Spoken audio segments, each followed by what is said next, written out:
என் சேனல்ல எந்த video miss பண்ணாம பார்க்கணும்னா இந்த வீடியோ கீழ இருக்க ரெட் கலர் சப்ஸ்கிரைப்ன்ற பட்டனை கிளிக் பண்ணிட்டீங்கன்னா என் சேனல்ல எந்த வீடியோ மிஸ் பண்ண மாட்டீங்க. அதே மாதிரி அந்த பக்கத்துல இருக்க பெல் ஐக்கனை கிளிக் பண்ணிட்டீங்கன்னா என் சேனல்ல எப்பலாம் வீடியோ அப்லோட் பண்ணனோ அப்பலாம் உங்களுக்கு ஒரு நோட்டிஃபிகேஷன் வந்துரும். ஸோ இன்னைக்கு இந்த வீடியோவில் பார்த்தீங்கன்னா ஒரு ரொம்ப பியூட்டிஃபுல்லான மோஸ்ட் ரெக்வெஸ்டட் வீடியோ தான் பார்க்க போறீங்க. ஒரு பீகாக் வச்ச ஆரி பிளவுஸ் தான். ஸோ இது வந்து பார்த்தீங்கன்னா டிப்பிக்கலாக ஃபுல் ஆரின்னு சொல்ல மாட்டேன், it's a kind of aari.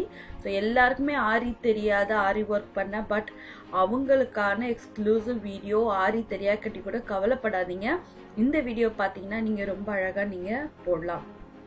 Okay, இதுக்கு பார்த்தீங்கன்னா ஒரு சைட் ஆஃப் தி நெக்லைன், அதாவது நம்ம ரைட் ஹேண்ட் சைடில் இந்த டிசைன் வருது.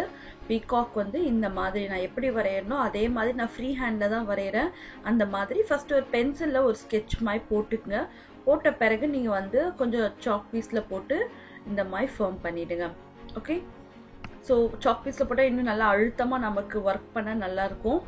ஸோ ஒன்ஸ் வந்து பீகாக் வந்து ஸ்ட்ரக்சர் வந்து ஃபினிஷ் ஆன பிறகு அதோட தோகை வந்து பார்த்தீங்கன்னா நெக்லைனோட இன்னொரு பாதிக்கு, அதாவது நம்ம லெஃப்ட் ஹேண்ட் சைடு வரைக்கும் போகிற மாதிரி நம்ம தோகை பண்ணணும். ஓகே, ஸோ இப்போ வந்து நான் இது வந்து நான் சாக்கில் வரைஞ்சிட்டேன். தோகை எப்படி வரணும் ரெடி பண்ணிட்டேன்.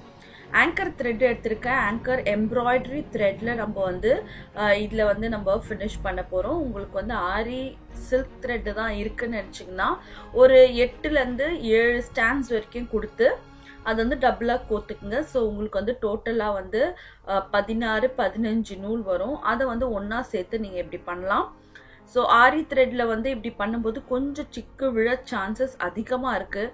அந்த மாதிரி இருக்கிறவங்க நீங்கள் வந்து இந்த மாதிரி ஆங்கர் த்ரெட் யூஸ் பண்ணிங்கன்னா உங்களுக்கு அந்த ப்ராப்ளம் வராது. ஸோ இது வந்து பேசிக்காக வந்து பிகினர்ஸ்க்கான வீடியோ. ஸோ அவங்களுக்கு வந்து டிஃபிகல்ட்டாக இருக்கும்னு சொல்லிட்டு நான் ஆங்கர் த்ரெட் யூஸ் பண்ணுறேன். ஆங்கர் த்ரெட் வந்து நல்லா கொஞ்சம் ஷைனியாகவே இருக்கும். ஸோ ஆரிக்கும் இதுக்கும் மோஸ்ட்லி உங்களுக்கு ஏதோ வித்தியாசமும் தெரியாது. ஸோ ஆங்கர் த்ரெட்டை வந்து குத்தி ஒரு சுத்து 2 சுத்து சுற்றி ஆரம்பித்த இடத்துல குத்தக்கூடாது, ஒரு பாயிண்ட் தள்ளி நம்ம இதை மாதிரி நம்ம குத்த போகிறோம். இட்ஸ் அ ஃபில்லிங் ஸ்ட்ரிச்னு சொல்லுவாங்க. நம்ம இதை ஃபில் பண்ணுறோம். ஓகே, இதில் வந்து 2 கலர் யூஸ் பண்ண போகிறேன். ஒன்று வந்து ராயல் ப்ளூ, அகெயின் ஒன்று வந்து க்ரீன் கலர், அதாவது பீகாக்கோட கலராகவே நம்ம போகிறோம். ஸோ இந்த மாதிரி ஃபர்ஸ்ட் வந்து அவுட்லைன் ஸ்ட்ரக்சர் கொடுத்துட்டு அதுக்கப்புறம் உள்ளே இருக்கிறத நம்ம இந்த மாதிரி கொஞ்சம் கொஞ்சமாக அதோட ஷேப்புக்கு ஏற்ற மாதிரி நான் எப்படி ஃபில் பண்ணுறேன். ஓகே, இது வந்து சாதா ஹேண்ட் எம்ப்ராய்டரி த்ரெட் ஆங்கர் கம்பெனியில் யூஸ் பண்ணுங்க. ஆங்கர் கம்பெனி யூஸ் பண்ணிங்கன்னா நல்லா பார்க்கவும் ரொம்ப வந்து பளபளன்னு இருக்கும். கொஞ்சம் ஒர்க்கும் வந்து ரொம்ப அழகாக இருக்கும். த்ரெட் ரொம்ப சாஃப்டாகவும் இருக்கும். ஓகே, ஸோ இப்போ இந்த மாதிரி நம்ம இந்த பீகாக்கோட பாதி வந்து நம்ம தைக்க போகிறேன். அதே மாதிரி அடுத்த பாதி வந்து ஒரு க்ரீன் கலரில் தைச்சு நான் ஃபினிஷ் பண்ணுறேன். ஆரியை வந்து பீகாக்கில் வந்து முடிக்கிறது வந்து ரியலி வந்து ரொம்ப எக்ஸ்பீரியன்ஸான ஆளுங்க பண்ணுற விஷயம். பட் இது வந்து பார்த்திங்கன்னா பிகினர்ஸ் நிறைய பேர் கேட்டாங்க, எங்களுக்கும் ஆசையாக இருக்குது பண்ணணும், பட் எங்களுக்கு பீகாக் ஸ்டைல் வந்து சொல்லி கொடுங்கன்னு. ஸோ அவங்களுக்கான எக்ஸ்க்ளூசிவ் வீடியோ இது. நீங்கள் இப்போ தான் கற்றுக்குறீங்கன்னு நினச்சா கூட டெஃபினட்டாக இதை நீங்கள் போடலாம், எல்லாருமே ட்ரை பண்ணலாம். இது ரொம்ப ரொம்ப அழகாக ரியலி ஒரு ஆரி ஒர்க் மாதிரியே வந்தது. பிலீவ் மீ, ரொம்ப அழகாக அந்த அவுட்புட்டு பார்க்கவே அவ்வளோ பியூட்டிஃபுல்லாக இருந்தது. டெஃபினட்டாக இது வந்து யாருமே தான் ட்ரை பண்ணலாம். கண்டிப்பாக எல்லாருமே இதை ட்ரை பண்ணுங்கள். ஸோ இந்த மாதிரி ஈஸியான ஃபில்லிங் ஸ்டிச், ஈஸியான பேட்ச் ஒர்க்லாம் வச்சு ரொம்ப சுலபமாக தைக்க நான் சொல்லி கொடுத்துருக்கேன். கண்டிப்பாக எல்லாருமே இதை ட்ரை பண்ணுங்கள். ஸோ இதை ஃபஸ்ட்டு நம்ம ஃபில்லிங் ஸ்டிச்சை முடிச்சிடலாம். எம்ப்ராய்டரி த்ரெட்ல முடிச்ச பிறகு இப்போ அடுத்தது வந்து பாத்தீங்கன்னா இந்த ஸ்டோன்ஸ் நம்ம வந்து அரேஞ்ச் பண்ண போறோம். பாத்தீங்கன்னா ஒரு பெரிய குந்தன் ஸ்டோனை ஒட்டி அதை சுத்தி வந்து இந்த மாதிரி வந்து லேஸ் நான் கொடுத்துருக்கேன், ஒரு ஸ்டோன் லேஸ். ஒரு கேன்வாஸ் பேப்பர், நார்மலாக நம்ம இன்டர்ஃபேஸிங் நெக்லைன் கேன்வாஸ் இருக்கு இல்லையா, அந்த கேன்வாஸ் மேலே ஒட்டிட்டு அதை சுற்றி நான் இந்த மாதிரி கொடுத்துருக்கேன். ஸோ எல்லாமே இது வந்து நம்ம ரெடி பண்ணது தான், எதுவுமே இதெல்லாம் கடையில் வாங்குறது கிடையாது. ஏற்கனவே என்னோட இங்கிலீஷ் சேனலில் ஒரு வீடியோ போட்டிருக்கேன், இந்த மாதிரி patch work, designer patch work எப்படி பண்ணுறதுன்னு. கண்டிப்பாக நான் தமிழ்லையும் நான் போடுறேன். ஸோ ஏற்கனவே ரெடி பண்ணதை இப்போ நான் இதில் வச்சு நான் வந்து ஒட்ட போகிறேன். சப்போஸ் வந்து பார்த்தீங்கன்னா இந்த மாதிரி வந்து நல்ல ஒரு ஃபெவிகாலோட ஃபேப்ரிக் க்ளூ போட்டு ஒட்டிட்டீங்கன்னா டெஃபினட்டாக அது வராது. ஏன்னா நானே நிறைய ட்ரை பண்ணியிருக்கேன். சப்போஸ் நீங்கள் வந்து கொஞ்சம் பயந்தீங்கன்னா வந்துருமோன்னு நினச்சிங்கன்னா இங்கே பார்த்தீங்கன்னா இந்த குந்தன் ஸ்டோனில் வந்து 2 ஹோல் இருக்கும். ஸோ நீங்கள் வந்து ஒரு தையல் அதில் போட்டு தைச்சிடலாம். அதே மாதிரி இந்த ஸ்டோனை பிடிச்ச மாதிரி சுற்றி ஒரு 4 தையல் போட்டிங்கன்னா உங்களுக்கு நல்லா ஃபர்மாக ஃபார்மா ஒட்டிக்கும். ஸோ இப்போ ஃபர்ஸ்ட் இதை அரேஞ்ச் பண்ணலாம். அரேஞ்ச் பண்ண பிறகு உங்களுக்கு வேணா நீங்க மேல ஒரு தையல் போட்டுக்கலாம். அதை எப்படியும் நான் காட்டுறேன். ஸோ ஃபர்ஸ்ட் வந்து இதோட தோகை வருது இல்லையா, அந்த தோகைக்கு வந்து இந்த பெரிய குந்தன் ஸ்டோன் நான் கொடுக்குறேன். அதே சேம் கலர் நல்ல ராயல் ப்ளூல இருக்கு, அதே குந்தன் ஸ்டோன் தான் இப்போ நான் இது கொடுக்க போறேன். ஓகே, ஸோ இந்த மாதிரி இதை ஃபிக்ஸ் பண்ணி நல்லா ப்ரெஸ் பண்ணிக்கோங்க.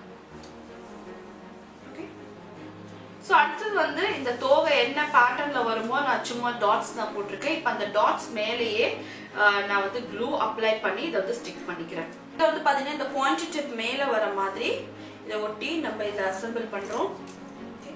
ஸோ எப்போவுமே வந்து நம்ம வந்து கம் போட்டு இதை வந்து ஃபிக்ஸ் பண்ணுறதுக்கு முன்னாடி ஃபர்ஸ்ட் வந்து ஒரு வாட்டி அசம்பிள் பண்ணி எப்படி இருக்குன்னு நான் காட்டுறேன். அதுக்கப்புறம் வந்து நம்ம இதில் வந்து கம் போட்டுக்கலாம். பிகாஸ் வந்து ஒன்ஸ் வந்து கம் போட்டுட்டோம்னா ஒன்றுமே பண்ண முடியாது. அதுக்கு தான் ஸோ இப்படி ரேண்டமாக அரேஞ்ச் பண்ணுங்க.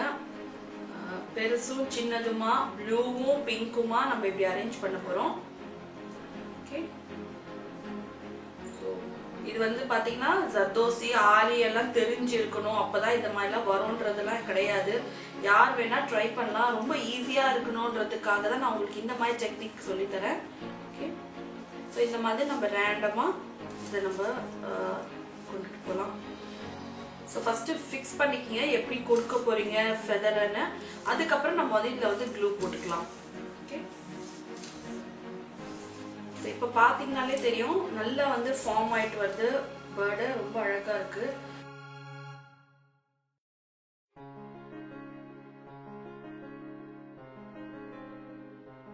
ஸோ அசம்பிள் பண்ணது ஒன்ஸ் வந்து உங்களுக்கு வந்து கரெக்டாக இருக்குன்னு தெரிஞ்சதுன்னா நம்ம இது வந்து க்ளூ பண்ணிக்கலாம். ஸோ ஃபர்ஸ்ட் வந்து கொஞ்சம் கொஞ்சம் க்ளூ போட்டு இதை நல்லா ஃபார்மாக ஒட்டிடுங்க. ஸோ நல்ல ஃபேப்ரிக் க்ளூ வாங்குங்க.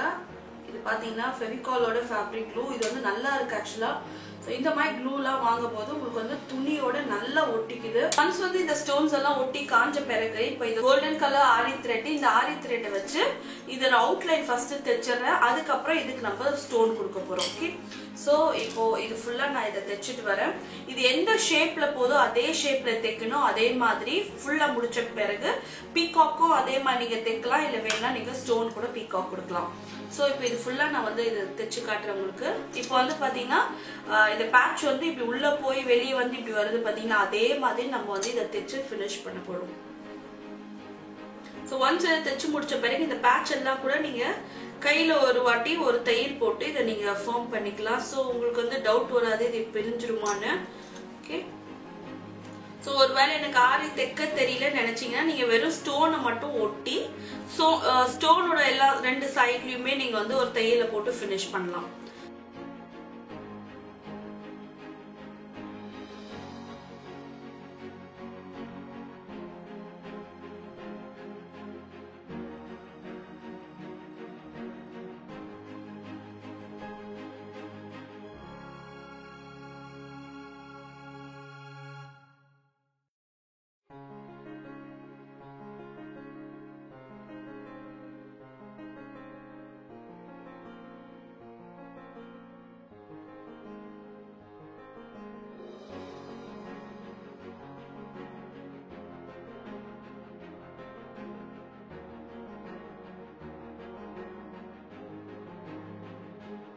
பார்த்தீங்கன்னா வெளியே ஃபுல்லாக நம்ம ஆரி த்ரெட்டில் தைச்சு முடிச்சிட்டோம். அதே மாதிரி பார்த்தீங்கன்னா இந்த பீகாக்கோட ஒரு லேயர் மட்டும் நான் ஆரி த்ரெட்டில் தைச்சிருக்கேன். நான் இன்னொரு லேயர் தைச்சு காட்டுறேன். இப்போது இந்த பீகாக்கு டீட்டெயிலிங் என்னெல்லாம் கொடுக்கணுமோ நீங்கள் கொடுக்கலாம். ஸோ இந்த அழகுக்கு பார்த்தீங்கன்னா நான் வந்து ஒரு கோல்டு கலர் பீட் கொடுத்துருக்கேன். அதோட கண்ணுக்கும் பார்த்தீங்கன்னா இந்த பீகாக் தேவையான டீட்டெயிலாம் இப்போ நம்ம பண்ணிட்டோம்னா இது ஓரளவுக்கு ரெடி ஆகிடும் நமக்கு. ஓகே, இந்த ஆரி த்ரெட்ல நான் தைக்க போறேன். சேம் கோல்டு கலர் த்ரெட் தான் யூஸ் பண்றேன். Okay, gold zari thread. இது கோல்டு, நான் சாதா கோல்டு சில்க் த்ரெட் இல்ல, கோல்டுலயே ஜரி த்ரெட் நான் கொடுக்குறேன். ஒரு 2-3 லேயர் கொடுக்கும்போது இன்னும் நல்லா வந்து அது ஷேப் இன்னும் டிஃபைனா நமக்கு கிடைக்கும்.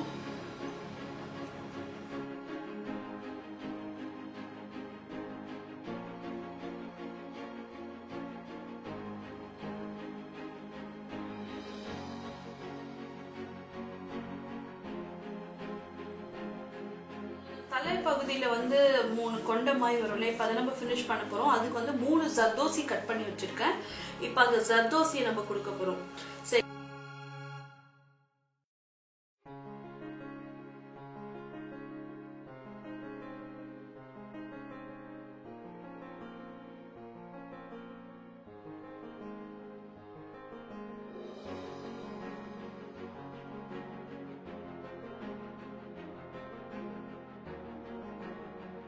க்ளூ கொடுத்து இப்போ இந்த நெக்லைன் கம்ப்ளீட்டாக நான் வந்து இந்த செயின் ஸ்டோனில் வந்து ஒட்டி ஃபினிஷ் பண்ண போகிறேன்.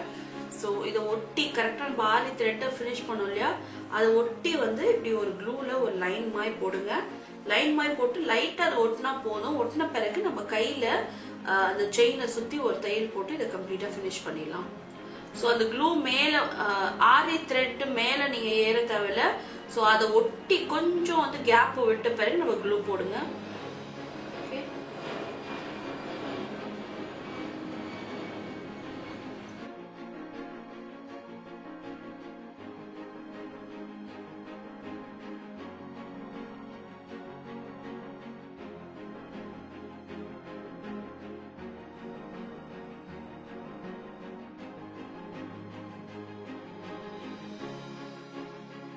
இப்போ பார்த்தீங்கன்னா மேலேருந்து நெக்லைன் கீழே வரைக்கும் இந்த மாதிரி ஸ்டோன் ஒட்டி நான் வந்து கம்ப்ளீட் பண்ணியிருக்கேன். ஸோ ஒன்ஸ் வந்து கொஞ்சம் காஞ்ச பிறகு இந்த மாதிரி ஓவர்லேப் பண்ணுற மாதிரி நம்ம தையல் போட்டு இதை ஃபினிஷ் பண்ணிட்டோம்னா நல்லா உங்களுக்கு வந்து நீட்டாக ஒட்டிக்கும். அதே மாதிரி இந்த ஸ்டோன்ஸையும் நம்ம வந்து ஒரு வாட்டி தைச்சு ஃபினிஷ் பண்ண போகிறோம். ஸோ இப்போ பார்த்தீங்கன்னா ஒரு 3 ஸ்டோன் தள்ளி கூட நம்ம இந்த மாதிரி பஞ்ச் பண்ணிக்கலாம். ஸோ ஃபஸ்ட்டு வந்து ஒரு தையல் போட்டு அதை ஃபார்ம் பண்ணிவிடுங்க.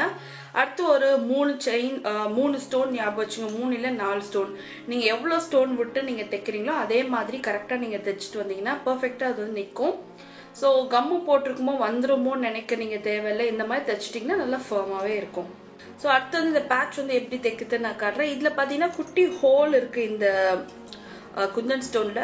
ஸோ அந்த குந்தன் ஸ்டோன் ஹோல்ல வந்து இப்போ நீடில் வந்து நம்ம இந்த கலருக்கு ஏற்ற மாதிரி நம்ம த்ரெட் பண்ணிட்டு இப்போ அதை எப்படி தைக்கிறது நம்ம பார்க்கலாம்.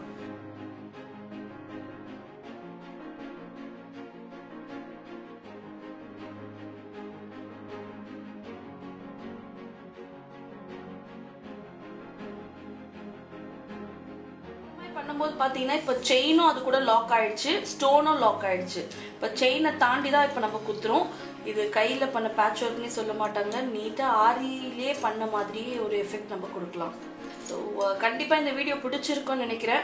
இந்த வீடியோ பிடிச்சிருந்தாலும் இந்த மாதிரி டிசைன்ஸ் இருக்க வீடியோஸு, இந்த மாதிரி இன்ஃபர்மேட்டிவான வீடியோஸ் வேணும்னு நினச்சிங்கன்னா மறக்காமல் இந்த சேனலை சப்ஸ்கிரைப் பண்ணிவிடுங்க.